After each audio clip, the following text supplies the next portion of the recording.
The Street of the Four Winds by Robert W. Chambers. The animal paused on the threshold, interrogative alert, ready for flight if necessary.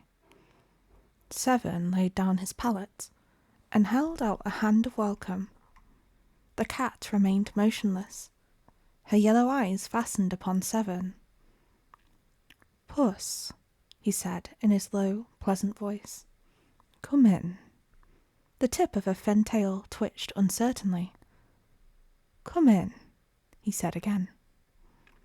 Apparently, she found his voice reassuring, for she slowly settled upon all fours, her eyes still fastened upon him, her tail tucked under her gaunt flanks.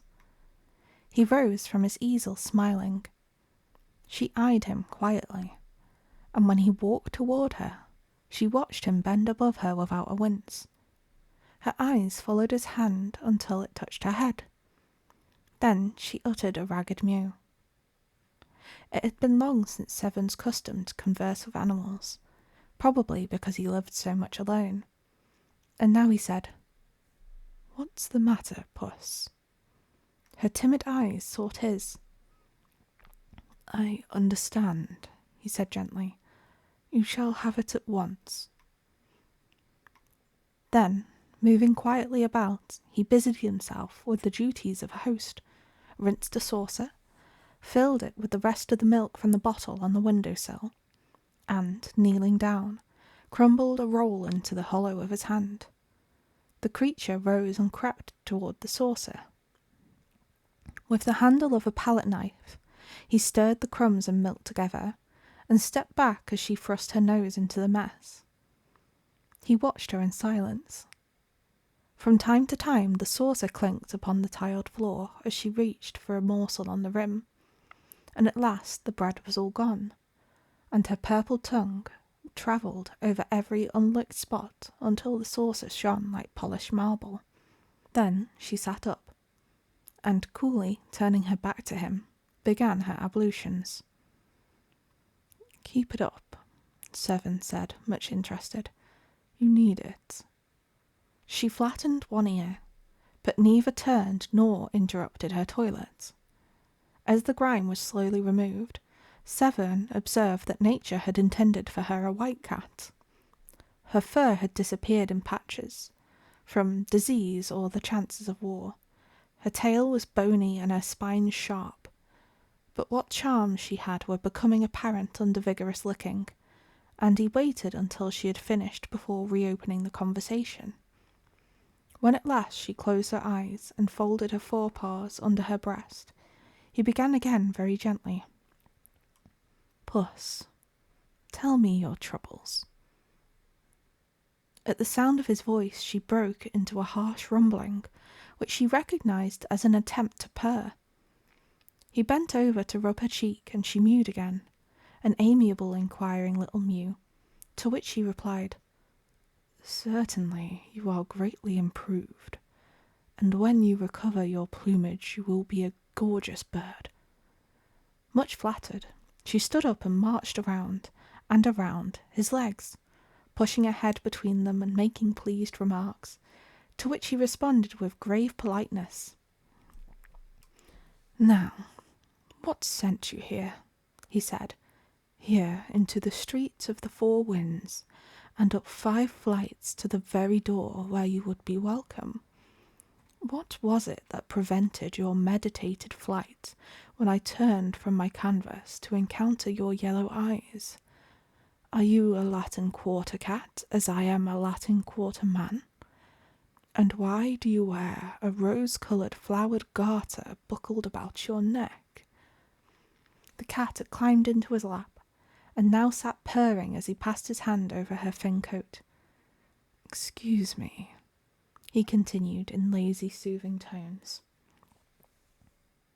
harmonizing with her purring, "if I seem indelicate, but I cannot help musing on this rose-coloured garter, flowered so quaintly and fastened with a silver clasp, for the clasp is silver, I can see the mint mark on the edge, as is prescribed by the law of the French Republic.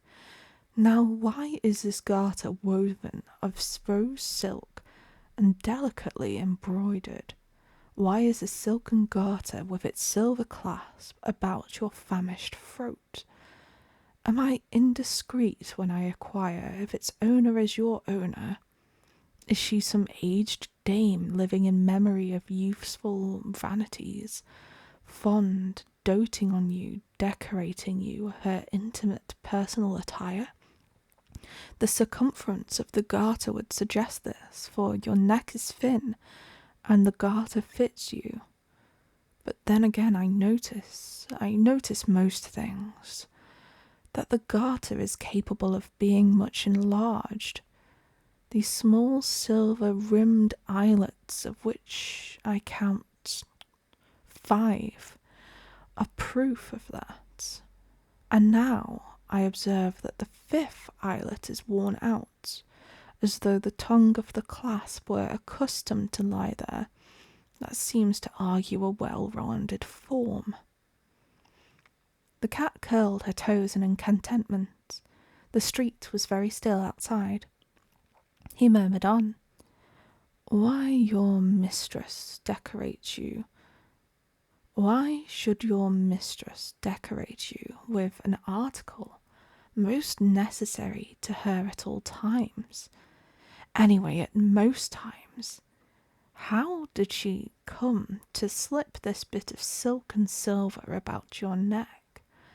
Was it the caprice of a moment when you, before you had lost your pristine plumpness, marched singing into her bedroom to bid her good morning?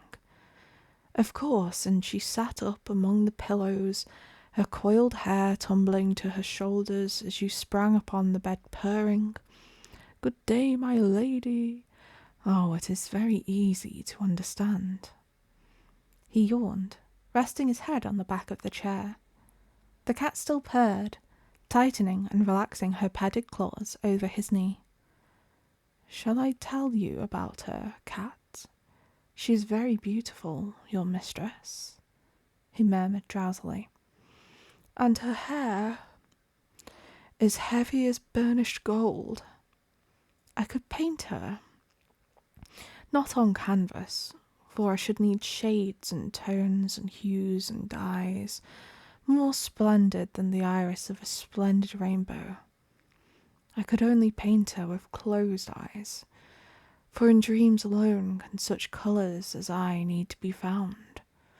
For her eyes I must have azure from the skies untroubled by a cloud, the skies of a dreamland. For her lips, roses from the palaces of slumberland, and for her brow, snowdrifts from mountains which tower in fantastic pinnacles to the moons. Oh, much higher than our moon here, the crystal moons of dreamland. She is very beautiful, your mistress. The words died out on his lips, and his eyelids drooped. The cat, too, was asleep, her cheek turned up upon her wasted flank, her paws relaxed and limp.